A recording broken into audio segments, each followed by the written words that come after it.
Good morning students. औद्योगिक क्रांति के कारण हम पढ़ चुके हैं और औद्योगिक क्रांति का विकास हम लोग पढ़ रहे थे और इसमें मैंने आपको बताया था कि किस प्रकार से कपड़ा उद्योग जो था वो उस समय जो उद्योग था वो सबसे महत्वपूर्ण उद्योग था, क्योंकि कपड़े की बहुत ज़्यादा डिमांड थी और कपड़े की डिमांड को मीट आउट करने के लिए इंग्लैंड में बहुत से आविष्कार हुए, बहुत से परिवर्तन हुए, ताकि वो अन्य देशों से माल आयात करके और सोना चांदी देश से ना जाने दें। इस वजह से बहुत से आविष्कार हुए और उन आविष्कारों के बारे में आपने पढ़ा कि कपड़ा उद्योग में जो है एक क्रांतिकारी परिवर्तन आया। कपड़ा उद्योग के बाद मैंने आपको बिजली उत्पादन के बारे में बताया था। आज हम बात करेंगे कोयला उद्योग में परिवर्तन। तो देखिए, 18वीं शताब्दी में कोयले उद्योग में भी क्रांतिकारी परिवर्तन हुआ। पहले जो कोयला उद्योग था वो ज़्यादा विकसित अवस्था में नहीं था और कोयले की खानों में जो काम करने वाले मजदूर थे उनको बहुत दिक्कतों का सामना करना पड़ता था। जैसे कई बार वो खानों में नीचे जाया करते थे मजदूर, तो बाढ़ आ जाया करती थी और कई बार जो है जहरीली गैसें, शायद आपको पता हो कि ज़मीन के नीचे बहुत सी गैसेस होती हैं, पॉइजनस गैसेस। तो हर वर्ष सैकड़ों मजदूर या तो कभी बाढ़ से या कभी जहरीली गैसों से मर जाया करते थे, दम घुटने से मर जाया करते थे, या जैसे बाढ़ आ गई, भगदड़ मच गई, बहुत सारे मजदूर अंदर फंस गए तो वो एक दूसरे के ऊपर ट्रैम्पलिंग से यानी दबने से मर जाया करते थे। तो देखिए, न्यू कॉमन ने स्टीम पंप का आविष्कार किया और जेम्स वॉट ने 1769 में स्टीम इंजन की खोज की, जिससे खानों से पानी निकालना आसान हो गया। और जो सबसे महत्वपूर्ण खोज थी वो हुई 1815 में। सर हम्फ्री डेवी एक व्यक्ति था जिसने सेफ्टी लैंप का आविष्कार किया। शायद आपको पता हो, आपने कई पिक्चरों में देखा हो कि जो मजदूर नीचे खानों में जाते हैं तो यहाँ पे सर पे एक वो लाइट पहनते हैं, उसको सेफ्टी लैंप बोलते हैं। वो लाइट जो है वो आगे तक जो प्रकाशमय कर देती है, जो मार्ग होता है ना उसको बिल्कुल क्लियर दिखाई दे जाता है। तो सेफ्टी लैम्प की सहायता से मजदूरों का जो जीवन था वो सुरक्षित हो गया। दूर से ही उन्हें कोई जैसे पानी का अंदेशा उनको हो जाता था और अब वो अंधेरे में भी कार्य कर सकते थे सेफ्टी लैम्प की मदद से। इसके बाद और अन्य क्षेत्रों में क्रांति आई, जैसे लोहा उद्योग में क्रांति। 18वीं शताब्दी में नई नई मशीनें बनाने के लिए लोहे की ज़रूरत महसूस होने लगी, लोहे की आवश्यकता पड़ी। लेकिन कच्चे लोहे को पिघलाकर उसका मैल साफ करने का जो ढंग था वो बहुत परंपरागत था, पुराना था और वो बहुत ही खर्चीला था। क्या करते थे कि लोहे को पिघलाने के लिए लकड़ी का कोयला जो है काम में लाया जाता था, लकड़ी के कोयले का प्रयोग किया जाता था लोहे को पिघलाने के लिए। अब जब लकड़ी का प्रयोग ज़्यादा हुआ तो लकड़ी की कमी हो गई। अब इससे लौह उद्योग को गहरा आघात लगा।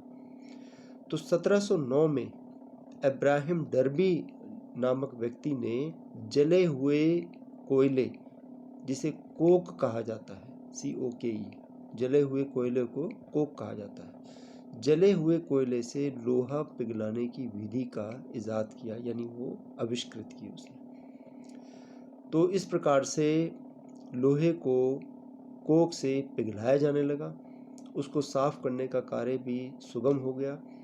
अब कोक की मांग में भारी वृद्धि हुई। इसके अलावा पत्थर के कोयले के खनन में भी वृद्धि हुई। तो धीरे धीरे नई तरह की जो है भट्टियाँ तैयार की गई और साफ और मजबूत लोहे का उत्पादन शुरू हुआ। देखिए, लोहे की तो आवश्यकता थी क्योंकि मशीन जो बनती थी वो लोहे की बनाई जाती थी। अब लोहा ऐसा तो नहीं कि ज़मीन से निकाल के सीधा प्रयोग कर लिया, उसको ढालना होता था, ढालने के लिए उसको पिघलाना ज़रूरी था। तो पिघलाने का काम जो पहले कोयले से किया जाता था, कोयला धीरे धीरे कम होने लगा और जब कोयला कम हुआ तो फिर जले हुए कोयले का जो प्रयोग है वो होने लगा। ये प्रयोग बताया था इब्राहिम डर्बी ने 1709 ईस्वी में। फिर 1784 ईस्वी में हेनरी कोट ने एक ऐसी विधि का आविष्कार किया जिससे बहुत ज़्यादा साफ और अच्छा लोहा बनना शुरू हो गया, और लोह क्षेत्र में क्रांतिकारी परिवर्तन हुए, मशीन बननी आसान हो गई। और ज़्यादा परिवर्तन हुआ, इंग्लैंड में इस्पात का निर्माण भी शुरू हो गया। इस्पात यानी स्टील। आप शायद जानते होंगे कि स्टील भी एक तरह से लोहा ही होता है, लेकिन लोहे से हल्का होता है और लोहे से मजबूत और फ्लेक्सिबल यानी लचीला होता है। तो क्या हुआ कि लोहे में देखो जंग भी लग जाता था, लेकिन स्टील ऐसा होता था जो कि हल्का होता था, मजबूत भी होता था, जंग रहित होता था या जंग रोधी और लचकदार होता था। लोहे को स्टील कैसे बनाया जाता था? बनाया लोहे से ही जाता था। लोहे को शुद्ध करके उसमें कार्बन, मैंगनीज और अन्य पदार्थ मिलाकर जो है इस्पात का निर्माण किया जाता था। 1854 में एक वैज्ञानिक था जिसका नाम था बेसेमर। बेसेमर ने लोहे को शुद्ध करके और स्टील बनाने की विधि की खोज की थी। तो इस प्रकार से एक विकल्प मिल गया लोहे का स्टील के रूप में। जैसे आज बहुत जगह लोहे के स्थान पर स्टील का प्रयोग होता है, उस पर जंग भी नहीं लगता और वो हल्का भी होता है और लोहे से जो है बेहतर साबित होता है कई जगह पर। आप देख लो कि आपके घर में जो अलमारियाँ वगैरह हैं वो ज़्यादातर स्टील की अलमारी यूज़ होती है। जो रेलिंग लगती है आजकल वो भी स्टील की होती है। तो इस प्रकार बड़े पैमाने पर लोहे और स्टील का जो है उत्पादन होने लगा। इसके बाद हम बात करते हैं यातायात और संचार के साधनों का विकास। तो यातायात और संचार के साधनों में भी आश्चर्यजनक परिवर्तन आया। सड़कों का निर्माण होने लगा। पहले क्या होता था कि कुछ धनी लोग, व्यापारी खासकर, ये सड़कों का निर्माण करवाया करते थे और अपनी मर्जी से ये टोल टैक्स लगाया करते थे। ये टोल टैक्स जो है ना, ये आज का नहीं है। टोल टैक्स इंग्लैंड में आप देखो 18वीं सदी से लगाया जा रहा है।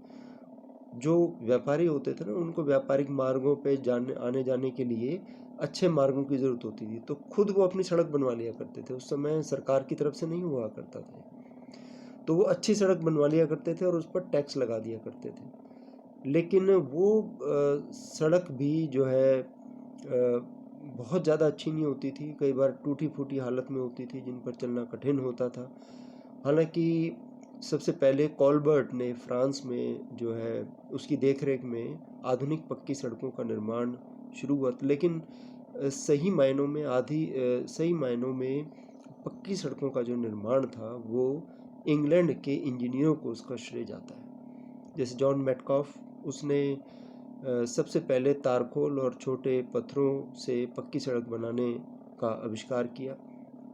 इसके पश्चात एक स्कॉटलैंड का एक इंजीनियर था जिसका नाम था जॉन मैकडम।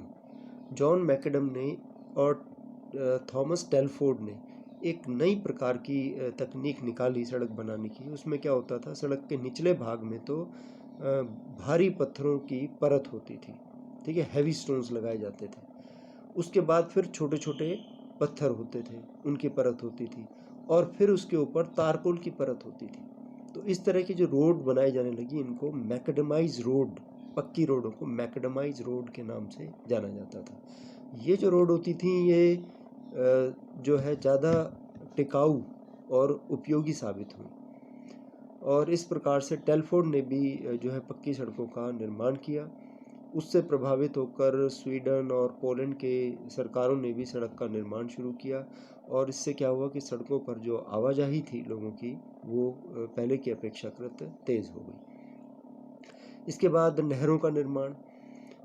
फ्रांस में सबसे पहले, यूरोप में फ्रांस में इसका आधुनिक नहरों को मतलब नदियों को आधुनिक नहरों से जोड़ने का काम शुरू हुआ। इसके पश्चात इंग्लैंड में नहरों को जोड़ने का काम शुरू हुआ। ब्रिज वाटर और ब्रिंडले, ये दो इंजीनियर थे जिन्होंने आधुनिक तरीके से नहरों के निर्माण का इजाद किया। मैनचेस्टर से लिवरपूल को नहर से कनेक्ट किया गया। इंग्लैंड के विभिन्न नगरों को नहर से जोड़ा गया था। तो इस प्रकार से ये क्रांतिकारी परिवर्तन हुए विभिन्न क्षेत्रों में, और बाकी जो परिवर्तन है वो फिर हम अगली क्लास में डील करेंगे। आज के लिए बस इतना ही। Thank you.